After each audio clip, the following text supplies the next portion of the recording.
आपण आज पाहणार आहोत छत्रपती शिवाजी महाराजांच्या अष्टप्रधान मंडळाविषयी माहिती. छत्रपती शिवाजी महाराजांचं अष्टप्रधान मंडळ म्हणजे छत्रपती शिवाजी महाराजांचे 8 मंत्री.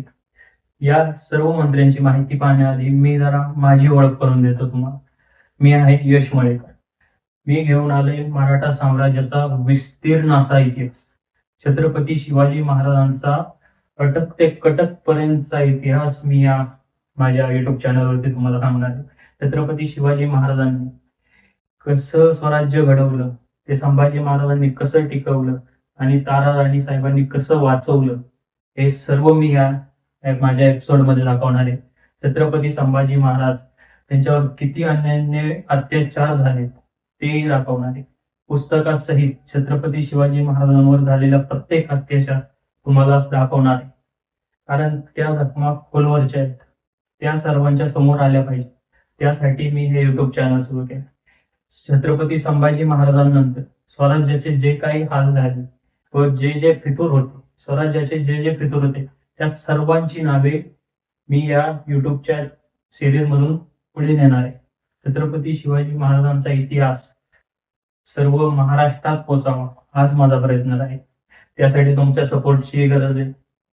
त्यामुळे लाईक पण करा आणि सबस्क्राईब पण करा, कारण हे मराठा साम्राज्याचं अजरामर झाड खूप दूरवर पोहोचवायचंय मला.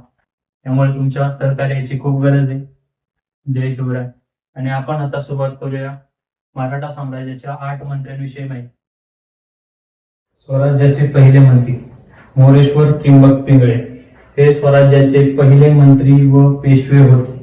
यांचे कार्य म्हणजे आत्ताचे पंतप्रधान असतात तसे ते स्वराज्याचा राज्यकारभार चालवणे हे त्यांचे कार्य होते. त्यांना मासिक वेतन 15,000 होते. स्वराज्याचे दुसरे मंत्री रामचंद्र निळकंठ अमात्य उर्फ मुजुमदार राज्य खर्च जमा पाहणे हे कार्य त्यांच्याकडे होते व त्यांना मासिक वेतन 12,000 एवढे होते. स्वराज्याचे तिसरे मंत्री हंबीरराव मोहिते सरसेनापती हंबीरराव मोहिते यांच्याकडे स्वराज्याचा सैन्य दलाची जबाबदारी होती. स्वराज्याच्या सैन्यावर लक्ष ठेवणे व स्वराज्यावर परकीय शत्रूंनी केलेल्या हल्ल्याला प्रत्युत्तर देणे हे कार्य स्वराज्याचे सरसेनापती हंबीरराव मोहिते यांच्याकडे होते.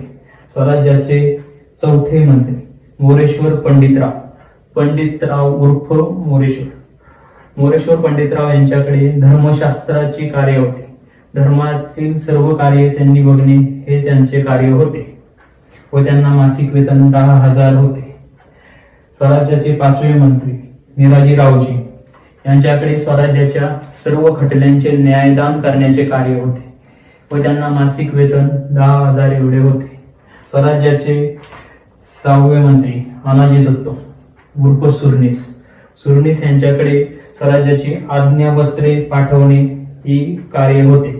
स्वराज्याची सरकारी आज्ञापत्रे पाठवणे हे कार्य अनाजी पंत यांच्याकडे होते व त्यांना मासिक वेतन 10,000 इतके होते.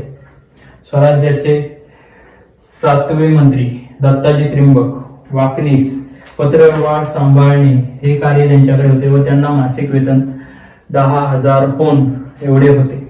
स्वराज्याचे 8वे मंत्री रामचंद्र त्रिंबक उर्फ सुमंत डबीर यांचे कार्य परराष्ट्रांशी चांगला संबंध ठेवणे.